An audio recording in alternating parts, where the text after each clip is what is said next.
चारधाम यात्रा पर तीर्थ यात्रियों की मौत के मामले के बाद सरकार की तैयारियों पर सवाल उठ रहे हैं। यात्रा को शुरू हुए अभी 3 हफ्ते का समय भी नहीं हुआ और 49 यात्रियों की जान जा चुकी है।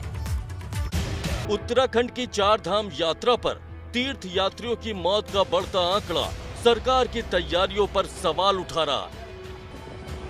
चारधाम यात्रा में यात्रियों की मौत का आंकड़ा लगातार बढ़ रहा है। सबसे ज्यादा मौत हार्ट अटैक की वजह से हो रही है। सरकार की तरफ से बार बार अपील की जा रही है कि यात्री अपना हेल्थ चेकअप कराकर ही यात्रा पर आए। पिछले दिनों सब जगह ऐसा आ गया कि इतने लोगों की डेथ हो गई है, इतने लोगों की ये हो गई है, जबकि ऐसा था नहीं।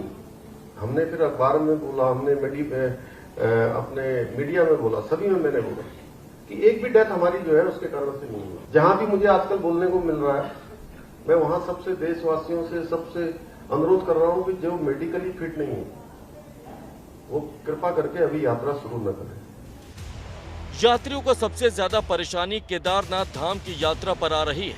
18 किलोमीटर की पैदल चढ़ाई बुजुर्ग यात्रियों की सांस फुला देती है, तो वहीं ऑक्सीजन की कमी यात्रियों की मुश्किल में इजाफा करती है।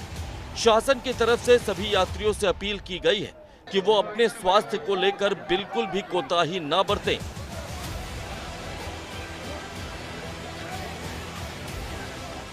एक तरफ सरकार यात्रियों से अपील कर रही है कि अपनी स्वास्थ्य की जांच कराकर ही उत्तराखंड आएं, मगर कांग्रेस का आरोप है कि सरकार वक्त रहते व्यवस्थाएं नहीं कर पाई और अब इसका ठीकरा यात्रियों के सिर फोड़ा जा रहा है। दिखावे की बात करते हैं और आज करेंगे अस्पतालों में मौत नहीं, क्या मौत अस्पताल में ही होती है? एक श्रद्धालु आ रहा है, चलते रास्ते में आपके पास कहीं पर भी कोई मेडिकल टीम नहीं है।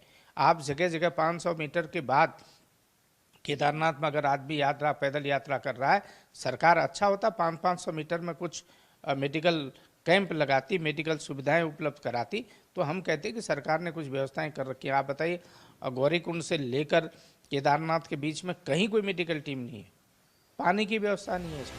3 मई से चारधाम यात्रा की शुरुआत हुई थी।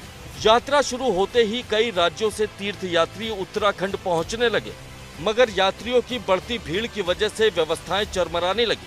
सबसे ज्यादा परेशानी स्वास्थ्य सेवाओं की कमी के चलते आ रही है। अगर सरकार वक्त रहते इसके बारे में सोचती तो शायद इतने यात्रियों की जान यूं ही ना जाती। एबीपी गंगा के लिए देहरादून से पंकज राणा की रिपोर्ट। चारधाम यात्रा के दौरान सबसे ज्यादा मौतें केदारनाथ धाम में हुई, मगर प्रशासन की तरफ से कुछ बीमार यात्रियों को एयरलिफ्ट कर अस्पताल भी पहुंचाया गया। प्रशासन का कहना है कि अब तक 60 से ज्यादा बीमार यात्रियों को एयरलिफ्ट कर अस्पताल पहुंचाया गया है। हालांकि केदारनाथ धाम की यात्रा शुरू होने से अब तक 21 यात्रियों की मौत भी हो चुकी है।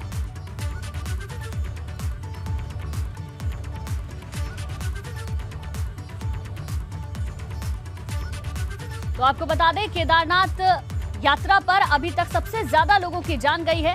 अब तक 21 यात्रियों की मौत सिर्फ केदारनाथ धाम पर ही हो चुकी है। देखिए, अब तक करीबन 60 से अधिक लोगों को हमने रेस्क्यू किया है और उनको इमरजेंसी जो हेल्थ सर्विसेज हैं वो प्रोवाइड कराई हैं। आज सुबह भी एक इमरजेंसी का केस था केदारनाथ धाम में, जिनको हमने सक्सेसफुली रेस्क्यू करके एम्स ऋषिकेश में एडमिट कराया है। तो निरंतर हमारे प्रयास हैं कि अगर कोई भी अनहोनी घटना घटती है या किसी का स्वास्थ्य में कोई गिरावट परिलक्षित होती है तो हम तत्काल उनको इमरजेंसी सर्विसेज प्रोवाइड। चारधाम यात्रा पर उमड़ रहे यात्रियों के हुजूम के बाद अब यात्रा के लिए पंजीकरण व्यवस्था लागू कर दी गई है। एबीपी गंगा ने यात्रा पर बद इंतजामी और अव्यवस्थाओं की खबर सबसे पहले और प्रमुखता से दिखाई थी, जिस पर शासन और सरकार ने संज्ञान लिया और उसके बाद ही यात्रा पर व्यवस्थाएं दुरुस्त की गई और पंजीकरण व्यवस्था कड़ाई से लागू करवाई गई। मगर अब परेशानी इस बात की है कि मई में पंजीकरण फुल है, अब यात्रा जून में ही हो पाएगी, जिस वजह से यात्री परेशान है। पर्यटन सचिव दिलीप जावलकर ने कहा कि यात्रा के लिए पंजीकरण बंद नहीं किए गए हैं। लोग अपने जरूरत और स्लॉट खाली होने पर रजिस्ट्रेशन करवा सकते हैं। इसके साथ ही ऋषिकेश में विंडो पर फिजिकल प्रक्रिया के जरिए भी रजिस्ट्रेशन करवाए जा सकते हैं।